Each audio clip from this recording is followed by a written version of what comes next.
하둘셋, 하둘셋. 안녕하십니까. 사마에럴입니다. 김성동 교수님이죠. 제5판 형법청론 제1회독 717페이지 이번에 법조경합 보겠습니다. 사마에럴TV 7차 구독 추천을 부탁드리고 유튜브 구독을 권합니다. 이번에 법조경합, 양가를 이번에 법조경합의 의미. 법조경합이란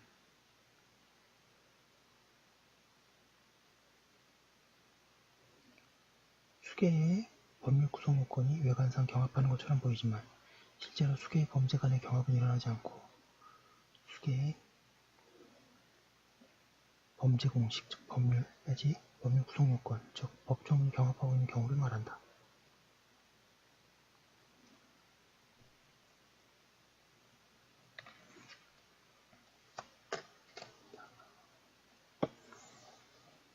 법조경합은 경합하는 수개의 구성요건 중에 하나의 구성요건상의 범죄만 성립하는 경우로서 일제한 현상 상태로 보는 것은 통설 및 판례의 태도이다.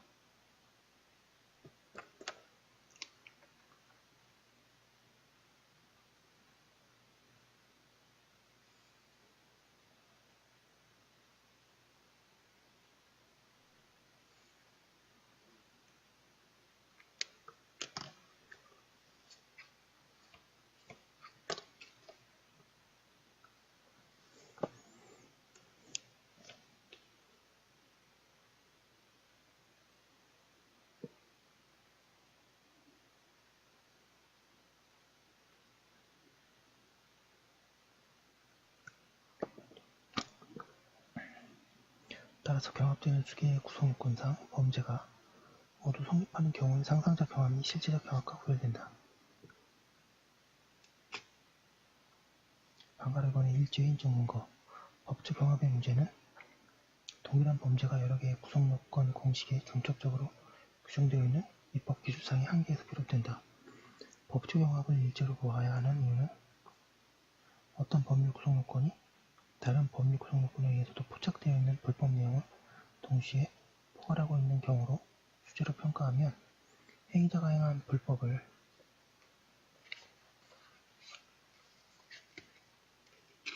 (718페이지에) 이중적으로 평가하는 결과가 되기 때문이다. 그러므로 법조경합에서는 이중평가를 피하기 위해 동일한 범죄 사실에 대해 적용될 법률이 수개 존재하는 경우에 법률 상호 간에 어떠한 관계가 존재하면 한 개의 법률만 적용되고 나머지 법률은 적용되지 않고 배척되는가를 밝히는 작업이 관건이 된다. 이 문제를 해결하기 위해서 전통적으로 특별관계, 보충관계, 그리고 흡수관계라는 혹은 견해에 따라서는 특일관계까지 포함하여 근거가 제시되어 왔다. 이를 법조경합의 체계 내지 법조경합의 유형화라고 한다.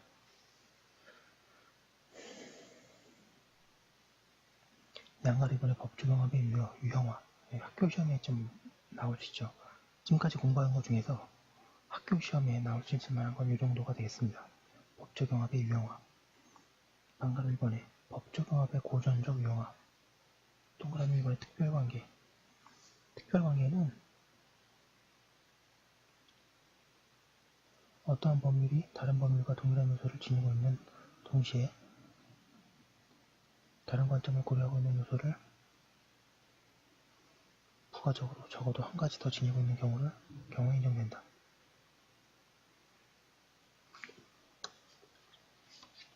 부가적 요소를 내포하고 있는 그 법률이 특별법률이고 다른 것은 일반법률인데 특별법률을 침해하는 모든 행위태양은 항상 동시에 일반법률을 침해한다. 따라서 다른 사정이 동일하다면 내용적으로 더 풍부한 양을 담고 있는 법률이 보다 적은 양을 담고 있는 법률에 비해 화자의 의사를 더 우위에 서서 반영하는 것이라는 특별법은 일반법에 우선한다는 해석 원리를 도출할 수 있다. 형법상 특별관계라고 할 수 있는 경우는 두 가지가 있다. 하나는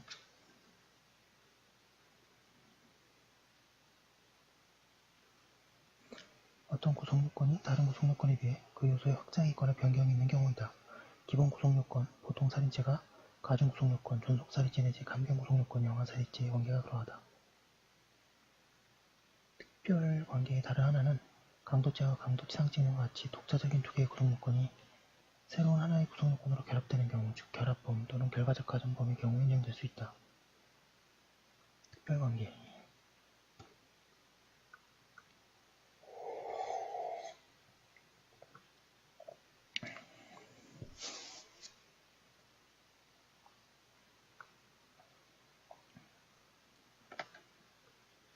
동그라미 2번의 보충관계.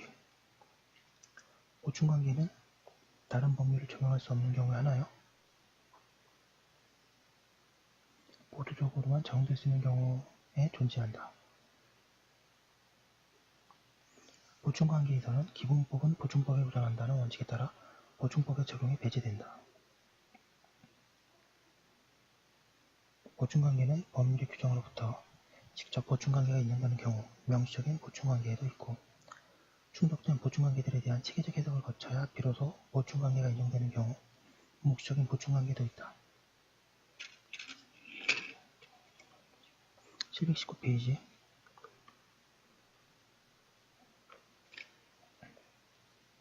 양가 결과의 명시적인 보충관계. 당의 형벌법규 자체에서 그 행위가 동시에 또는 다른 형벌법규를 침해하지 않는 경우에만 가능하다고 하는 규정한 둔 경우에 인정된다. 보충성 조항. 우량법상 일반 이적죄, 일반 건조물 방화죄, 일반 건조물 방화죄 등이 여기에 해당한다.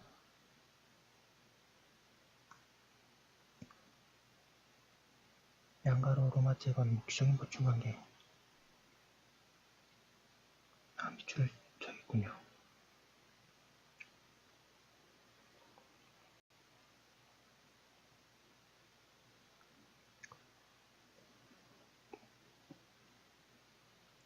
묵시적인 보충관계는 두 가지로 이용화될 수 있다.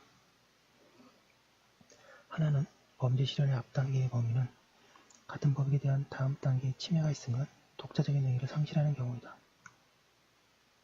이 경우 앞단계의 범죄를 불가발적 사전행위라고 한다.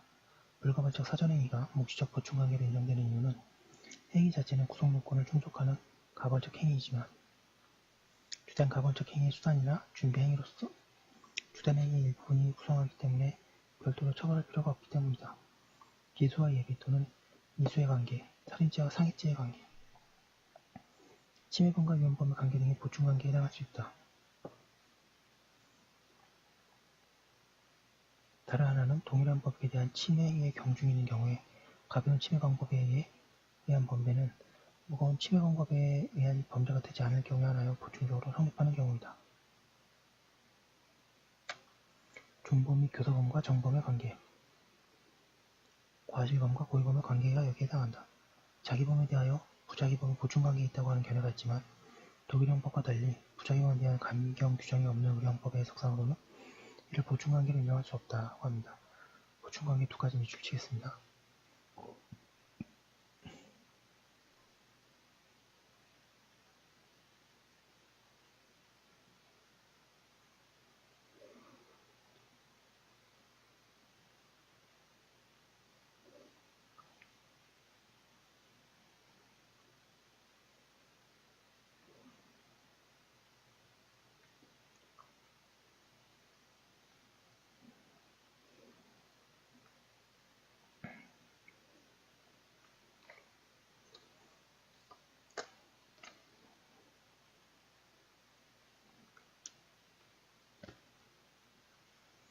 동그라미 3번의 흡수관계.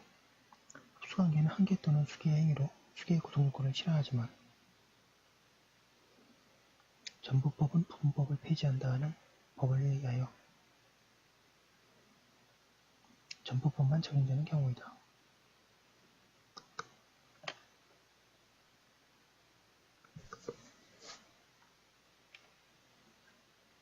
흡수범죄가 일제로 인정되는 경우에 어떠한 구성요건에 해당하는 행위의 불법 내용과 책임 내용을 모두 포함하고 있는 다른 구성요건이 있다면 그 다른 구성요건상의 형벌은 거기에 포함될 수 있는 행위에 대해서도 미치게 되기 때문이다. 흡수관계는 다음 두 가지의 경우에 인정된다.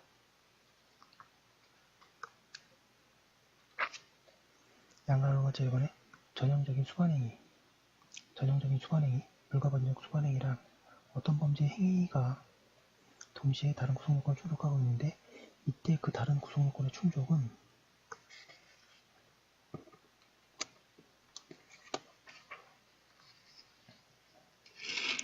720페이지에 구성요건 상호 간의 논리 필연적인 관계가 아니라 구체적인 사건의 그러한 동시 충족의 형태가 생기는 것이 통상적으로 파악되는 경우를 말한다. 밑줄 먼저 치겠습니다. 전형적인 수반행위.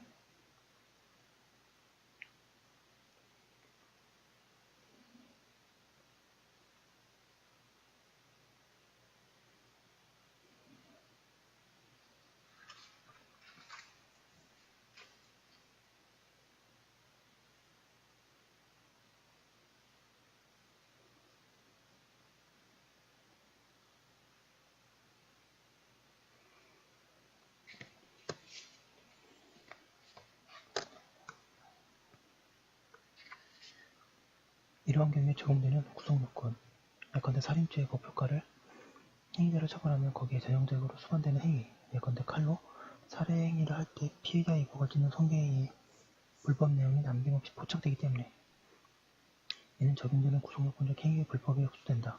성범죄의 경우는 모욕행위가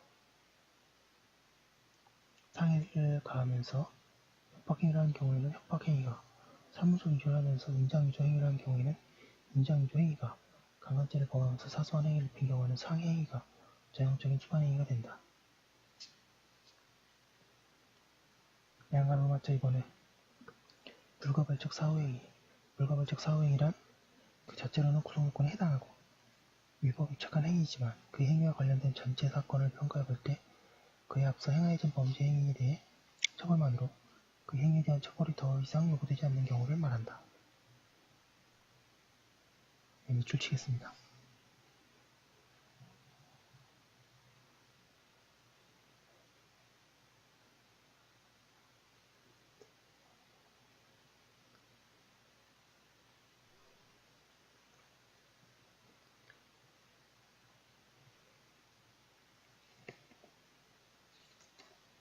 불가발적 사후행위는 주로 선행 범죄에 의하여 획득한 위법한 이익을 확보하거나 사용 처분의 행위가 있을 것이 문제된다.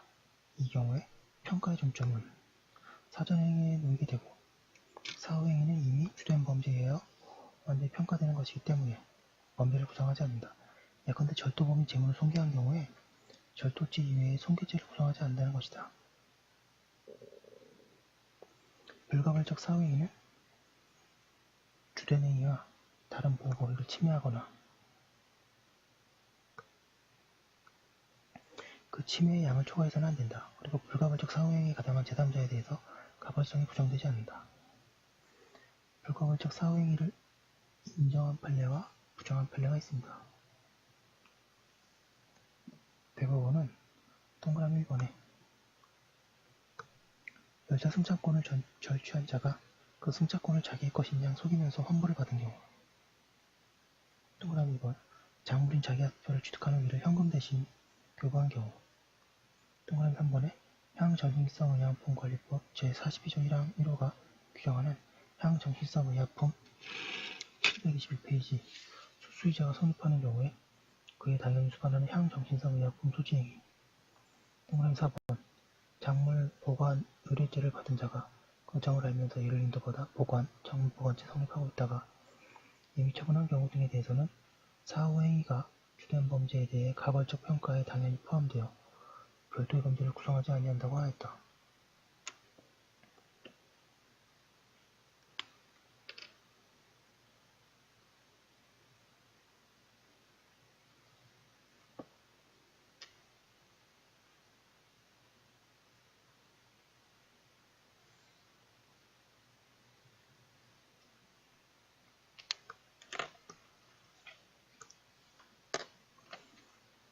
(721페이지) 불가발적 사후행위를 부정한 판례 사안. 이에 반해 대법원은 동그라미 1번에 절취한 소를 도축장이나 수육 가공장이 아닌 장소에서 도살하거나 해치하는 행위, 동그라미 2번 절취한 예금통장을 이용하여 은행원을 기망해서 진실한 명의인이 예금을 찾는 것으로 오인시켜 예금을 편취한 경우,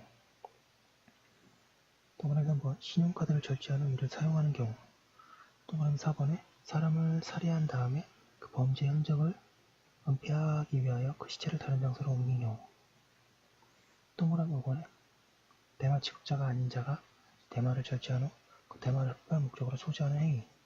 동그라미 6번 명의주택자가 신탁받은 부동산의 일부에 대한 토지 수용 보상 금액 일부를 소비하고 이어 수용되지 않은 나머지 부동산 전체에 대한 반환을 거부한 경우. 동그라미 7번 문화재를 법률을 위반하여 취득한 거 양도한 경우. 동그라미 8번에 1인 회사의 주주가 개인 재물을 담보하기 위해 회사 소유 부동산의 근저당권을 설정해준 후 새로운 담보권을 설정해준 경우. 동그라미 9번에 명의주택자가 보관 중이던 토지를 명의신탁자의 승낙 없이 제3자에게 근저당권 설정 등기를 격려해준 후 다시 그 토지에 대해서 별개의 근저당권 설정받은 경우 등에 대해서 사후 행위에 의한 새로운 법익 침해가 있기 때문에 별도의 침해를 구성한다고 하였다.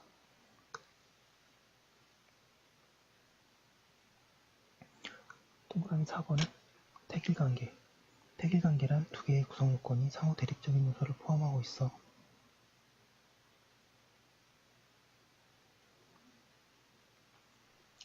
상호 배척적인 경우를 말한다. 다시 말해 서로 배척에 있는 두 개의 구성요건들 중에 그 한 개가 적용되면 다른 한 개는 적용되지 않는 선택적 관계에 있는 경우를 말한다. 택일관계도 법 적용업의 한 형태로 인정하는 견해가 있다.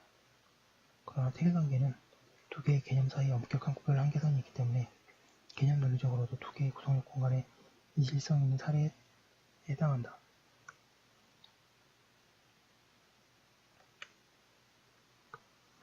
즉 택일관계의 경우는 어떤 법률 구성 규범에 포섭될 하나의 행위는 동시에 다른 법률 규범에 해당될 수가 없다.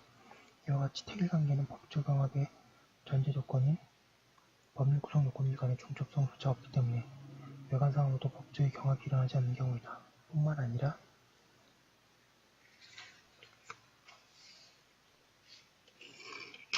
722페이지 중첩적 요소를 가지고 있지 않은 경우에는 이중평가 금지 원칙의 규율을 받을 필요조차 없다. 따라서 택일관계는 법적 경합의 사례에 해당하지 않는 두 개의 구성요건 상호관계를 표현하는 용어에 불과하므로 법적 경합의 하위 유형으로 인정할 수 없다고 하고 있습니다. 법적 경합 여부를 판단하는 두 가지 방법. 법적 경합의 여부를 판단하는 경우에는 문제되는 법률 구성 요건들을 추상적인 수준에서 논리적, 체계적으로 해석하여 상호 비교하기만 해도 적용상의 우선관계를 알 수 있는 경우도 있고 구체적인 사실관계를 논의 속에서 끌어들인 후 어느 법률 구성 요건이 적용되고 있는 법률 구성 요건은 적용이 배제되고 있는지를 판단해야 할 경우도 있다. 앞의 판단 방법을 추상화 단계의 판단 방법이라고 할 수 있고 뒤의 판단 방법을 구체화 단계의 판단 방법이라고 할 수 있다.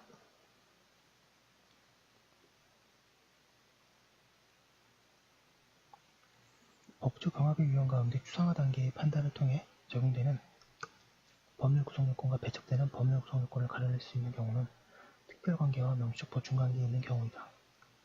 그러나 묵시적 보충관계나 흡수관계의 경우에는 입법자의 의도가 구성요건의 형식면에서 드러나지 않기 때문에 구체적인 행위를 직접 적용해보아야 판단할 수 있다. 예컨대 손괴죄와 살인죄가 흡수관계에 있다는 것을 법률 구성요건의 형식만을 비교하여는 판단할 수 없고 행위자가 피해자가 칼로 찔러 살해하면서 칼이 피해자의 옷을 관통해 들어간 경우에는 구체적인 사실관계를 통해서만 손괴죄를 불가벌적 수반행위로 인정할 수 있다.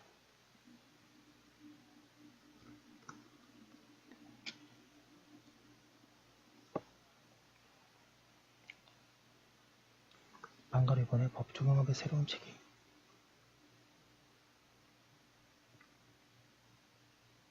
동그라미 1번에 부진정 상상적 경험과 부진정 실체적 경험으로 구별하는 권해. 법적 경험의 형태는 행위의 단복에 따라 이원화하려는 견해이다. 견해 표시해야죠. 예.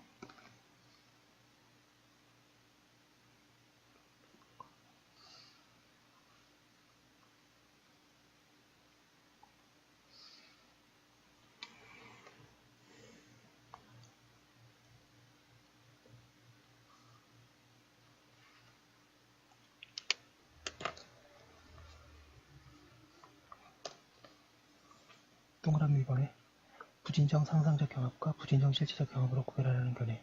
법적 경험의 형태를 행위의 단복에 따라 이원화하려는 견해이다.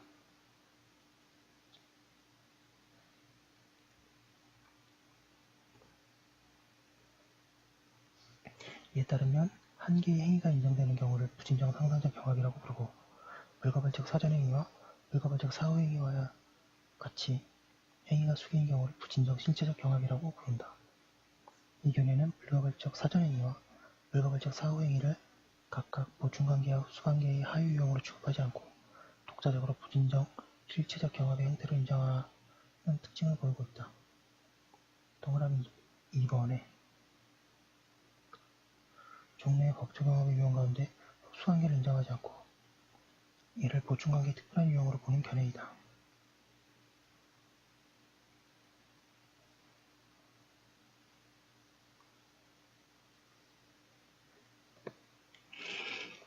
(723페이지) 이 견해는 특별관계나 보충관계에 포함되지 않으면서 하나의 구성요건이 다른 구성요건을 흡수하는 경우란 있을 수 없다는 전제하에 서 있다. 따라서 이 견해는 불가발적 사전행위뿐만 아니라 종래 흡수관계의 사례 유형으로 인정되어 오던 불가발적 사후행위, 불가발적 수반행위도 보충관계의 특별한 유형으로 분류하고 있다.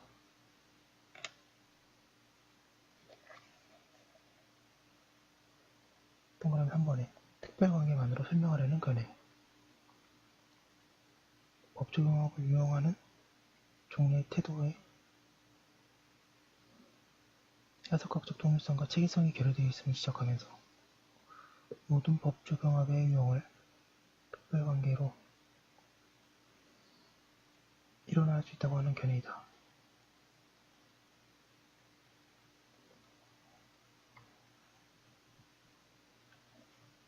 이 견해는 법적 경합의 판단 여부를 형벌법규의 추상적 텍스트 그 자체로부터 판단하는 방법론상의 오류를 지적하고 있는 독일 형법학자 야콥스의 견해를 수용하여 우리나라의 종래 통설적 견해를 윤박하고 있다.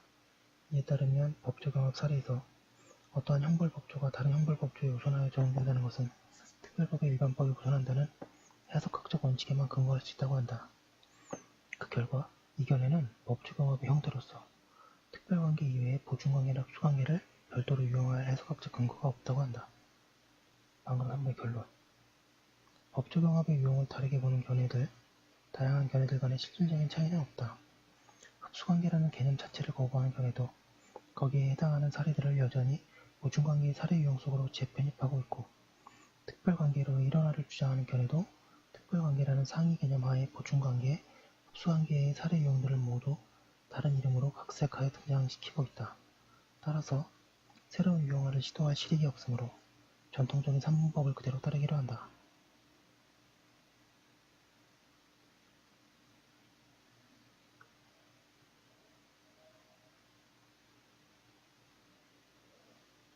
다만 법적 경합을 산문법에 따라 체계화하더라도 불가발적 사전행위는 묵시적 보충관계로 분류하고 불가발적 수반행위와 불가발적 사후행위는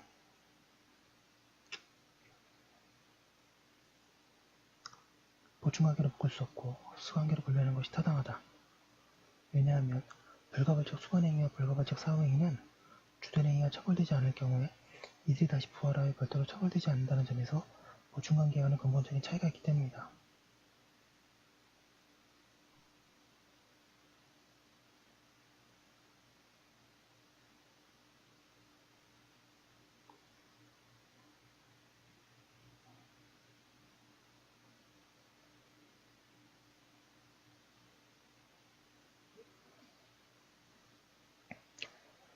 부진정 상상적 경합과 부진정 실체적 경합 구별설의 문제점. 법적 경합을 행위의 단복에 따라 부진정 상상적 경합과 부진정 실체적 경합으로 구분하려는 견해는 개념 사용의 정합성 측면이나 책임원리 측면에서 바라볼 때 문제점이 없지 않다. 왜냐하면 이 견해는 불가발적 사전, 사후 행위를 일제로 인정할 것인지 수제로 인정할 것인지 724페이지 부진정 실체적 경합관계는 또 죄수관계를 어떻게 다룰 것인지에 대해 태도를 유보하고 있기 때문이다. 더욱이 죄수 문제와 경합 문제를 해결하는 순서는 행위의 단복, 판단 이전의 범죄의 단복을 먼저 판단해야 하기 때문에 경합 문제는 수죄의 성립이 인정되는 경우에 한해서 비로소 제기될 수 있는 것인데, 법적 경합이 문제되는 경우에는 일죄의 성립만 인정되므로 행위의 단복 문제는 더 이상 제기될 필요조차 없음을 간과하고 있기 때문이다. 결국 행위 단복을 전제로 하는 부진정 상상적 경합과 부진정 실체적 경합이라는 구분도 단순히 분류상의 의미만을 가질 뿐이다. 법적 경합의 유형화에는 본질적인 것은 분류의 문제가 아니라 문제되는 법률 구성 요건 간의 우선 관계의 문제이다.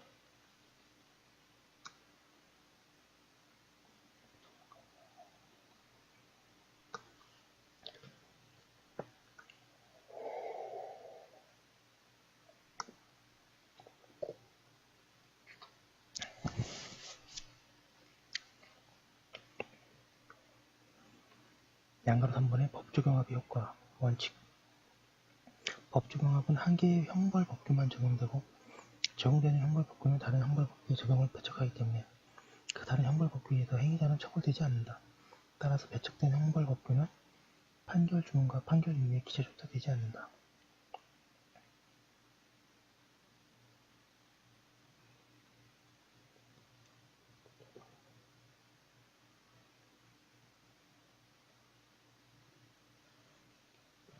반가로 2번에 법조경합의 법조효과의 특수성. 법조경합의 경우 적용이 배척된 법률 구성 요건은 형법상 그 의미를 상실하지 않고 실제법적으로나 소송법적으로 일정한 영향력이 발휘할 경우가 있는지 문제된다.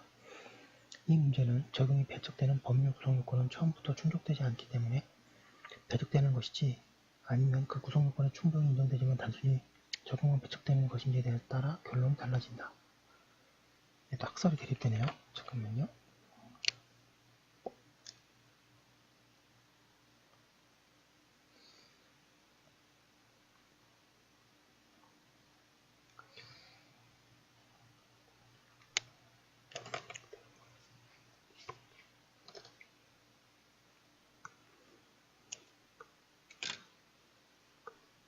동그라미 1번에 배척되는 구성요건이 충족되지 않는 것으로 보는 견해. 법조경합의 경우에는 하나의 구성요건의 모든 위법성의 요소가 발견될 수 있기 때문에 그 적용이 배척되는 구성요건은 현실적으로 충족되지도 않는다는 견해이다. 동그라미 2번에 배척되는 구성요건이 단순히 적용만 되지 않는다는 견해. 배척되는 구성요건도 일단은 충족돼야 한다는 견해이다. 이 견해는 법조경합의 특수성이 실제로 배척하는 법률의 적용을 사실상 인정하는 입법적 의사에 있기 때문에 배척이라는 구성요건과 나란히 배척된 경우에도 원칙적으로 충족될 것이라고 한다. 동그라미 3번의 결론. 법조경합의 경우 어떤 구성요건의 적용을 배제하는 것은 그 구성요건에 의거하여 행위자에 대해 재차 형사책임을 묻는 것은 정의의 감정에 반하기 때문이다. 725페이지에 이와 같은 정의의 감정이라는 관점에 충실한 법률 해석의 이론적 기반이 되는 것은 바로 이중평가 금지의 원칙이다. 이중평가 금지 원칙은 법조경합의 경우 그 법효과가 배제된 법률을 이유로 유죄 판결이 이루어져서는 안 된다는 것을 분명히 해준다. 상상적 경합의 경우에는 달리 법조경합의 경우에는 배척된 법률 규정이 유죄 판결 이후에 등장하지 않고 물범 가중 사유의 근거로 작용할 수도 없는 것도 이 때문이다. 그러나 다른 한편 행위자가 이중평가 금지의 원칙 때문에 유리하게 된다면 이 역시 정의의 감정에 반하게 된다. 따라서 이중평가 금지 원칙 때문에 행위자를 유리하게 만들지 않으려면 적용이 배척된 형벌법규가 양형 단계에서도 전적으로 무의미한 것은 아니라고 보아야 한다. 배척된 법률 규정의 형법적 의미. 이중평가 금지 원칙 때문에 행위자가 일방적으로 혜택을 얻지 않도록 하기 위해서는 적용이 배척된 형벌법규가 부과형이나 기타 처분을 규정하지 않으면 그 부과형이나 처분을 부과할 수도 있고 배척된 형벌법규의 법정형의 하한형을 차단호를 발휘시켜 그 하한형을 하회하는 양형을 허용해서도 안된다. 경한 법률의 차단효 뿐만 아니라 배척되는 법률은 적용되는 법률의 일부이므로 제3자는 배척되는 법률상의 범죄 구성 요건과 관련되어 공고가 가담할 수도 있고 이때에는 제3자에게 배척되는 법률이 적용되어야 한다. 제3자가 특히 가중 구성 요건을 인식하지 못한 경우에는 기본 구성 요건에 대하여 고의가 있는 한 그 범위 내에서 배척되는 기본 구성 요건에 대한 공범이 인정되고 중심 미수의 경우에도 배척된 법률 규정에 다시 적용될 여지가 있다. 예컨대 행위자가 특수절도의 범행을 중지하였다면 그의 중지 행위는 절도죄와 특수절도죄, 중지 미수와의 관계에서만 형 감면 효과가 발생하며 손괴죄나 주거침입죄에 기한 처벌은 여전히 가능하다. 예, 여기까지 본 거 올려두고 또 다음 거 이어서 하도록 하겠습니다. 제가 설명을 좀 잘 못한 것 같습니다. 이 부분이. 잠시만요.